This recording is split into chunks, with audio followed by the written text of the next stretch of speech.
Bismillahirrahmanirrahim. Assalamualaikum warahmatullahi wabarakatuh.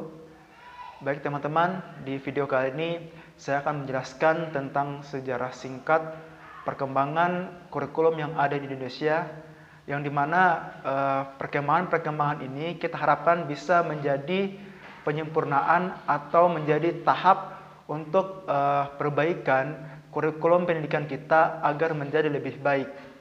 Nah, sebelum membahas lebih jauh, pertama-tama kita definisikan sebenarnya apa sih itu kurikulum. Jadi teman-teman, kurikulum itu adalah suatu hal yang paling esensial dalam penyelenggaraan pendidikan yang ada di Indonesia. Nah, secara sederhana, bahwasanya kurikulum itu dapat dimengerti sebagai suatu kumpulan atau daftar pelajaran yang akan diajarkan kepada peserta didik komplit dengan cara pemberian nilai pencapaian belajar dalam waktu tertentu. Nah, untuk itulah kurikulum merupakan cara untuk mencapai tujuan pendidikan yang dinamis. Dalam hal ini, kurikulum itu harus selalu dikembangkan dan disempurnakan agar sesuai dengan laju perkembangan ilmu pengetahuan dan juga teknologi serta masyarakat yang sedang membangun. Untuk perkembangan kurikulum di Indonesia sendiri itu, dia berawal pada tahun 1947, yang dimana saat itu kurikulum di Indonesia diberi nama dengan Rencana Pelajaran 1947. Namun pada saat itu sistem pendidikan Indonesia itu masih terpengaruh dengan sistem pendidikan kolonial Belanda dan juga Jepang. Sehingga saat itu pendidikan hanya melanjutkan apa yang sudah ada sebelumnya. Namun karena suasana pada saat itu Indonesia sedang gencar untuk merebut kemerdekaan, maka pendidikan sebagai development konformis lebih menekankan untuk pembentukan karakter manusia Indonesia yang merdeka, berdaulat, dan juga sejajar dengan bangsa lain di muka bumi ini. Lanjut, pada tahun 1952, kurikulum di Indonesia kembali mengalami penyempurnaan, yang dimana pada tahun itu kurikulum di Indonesia diberi nama dengan Rencana Pelajaran Terurai 1952. Pada kurikulum itu sudah mengarah pada suatu sistem pendidikan nasional. Dan ciri utama pada kurikulum itu bahwasanya setiap rencana pelajaran itu harus berhubungan dengan kehidupan yang ada dalam masyarakat sehari-hari. Tidak berhenti sampai di situ, kurikulum di Indonesia mengalami perubahan kembali menjelang pada tahun 1964, di mana kali ini kurikulum di Indonesia diberi nama dengan Rencana Pendidikan 1964.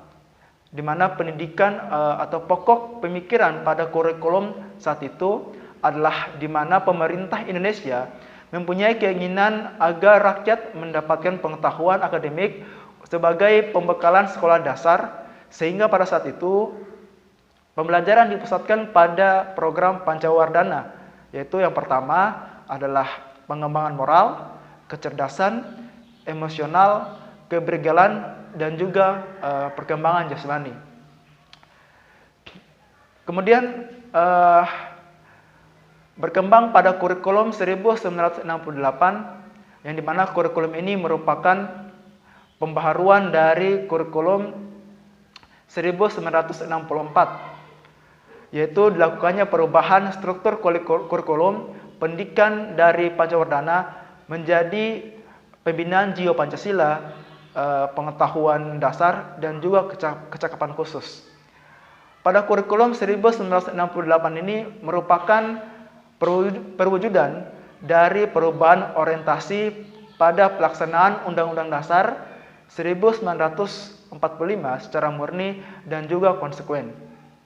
Nah, kemudian setelah itu kurikulum yang ada di Indonesia kembali mengalami perubahan, yaitu pada kurikulum 1975 sebagai pengganti kurikulum 1968. Pada kurikulum ini, dia menggunakan pendekatan-pendekatan tertentu, diantaranya yang pertama, berorientasi pada tujuan, Yang kedua, menganut pendekatan integratif dalam arti bahwa menunjang tercapainya tujuan-tujuan yang lebih integratif, menekankan kepada efisiensi dan efektivitas dalam hal daya dan waktu. Kemudian yang terakhir, menganut pendekatan sistem instruksional yang dikenal dengan prosedur pengembangan sistem instruksional atau disingkat dengan PPSI. Nah, kemudian kurikulum di Indonesia kembali mengalami perubahan lagi dari kurikulum 1975 hingga menjelang tahun 1983 sudah dianggap tidak mampu lagi memenuhi kebutuhan masyarakat dan tuntunan ilmu pengetahuan serta teknologi.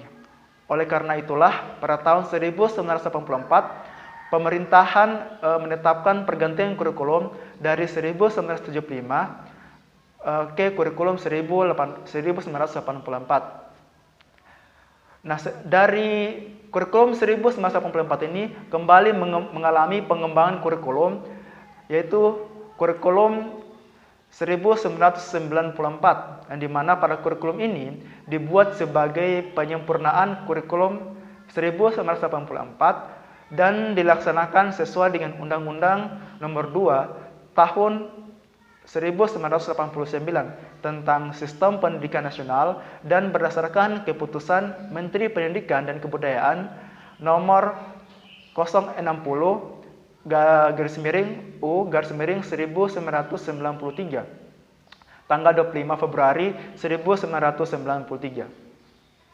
Kemudian berkembang lagi menjadi kurikulum 2024, yang dimana kurikulum ini lebih dikenal dengan kurikulum berbasis kompetensi atau disingkat dengan nama KBK.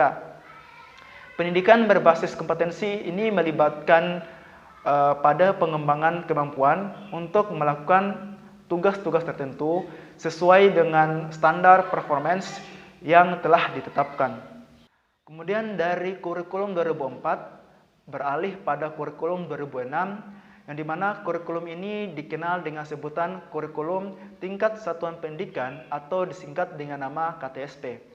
Tinjauan dari kurikulum ini yaitu dari segi isi dan proses.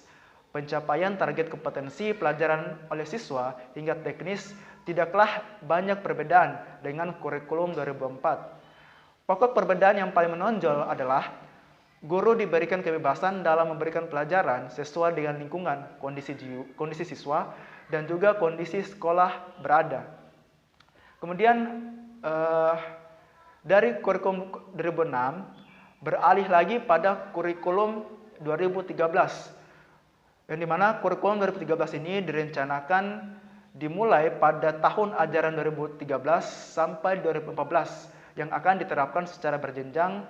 Pada dasarnya merupakan penyempurnaan kurikulum tahun 2026 atau KTSP.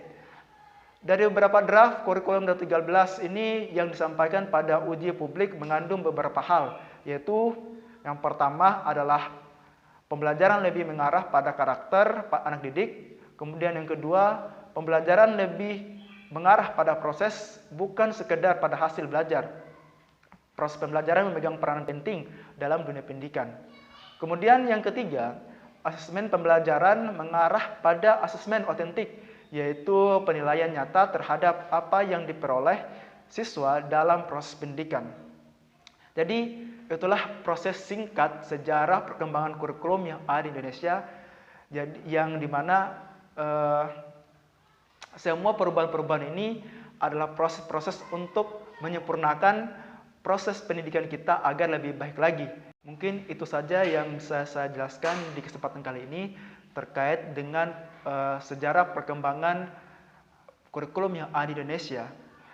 Jadi dalam hal ini kita telah mengetahui bahwasanya perkembangan kurikulum yang Indonesia menuai banyak sekali sejarah atau proses-proses yang sangat panjang kalau seandainya kita rincikan secara detail. Namun diharapkan dengan adanya perubahan-perubahan ini bisa membawa sistem pendidikan kita menjadi yang lebih baik lagi.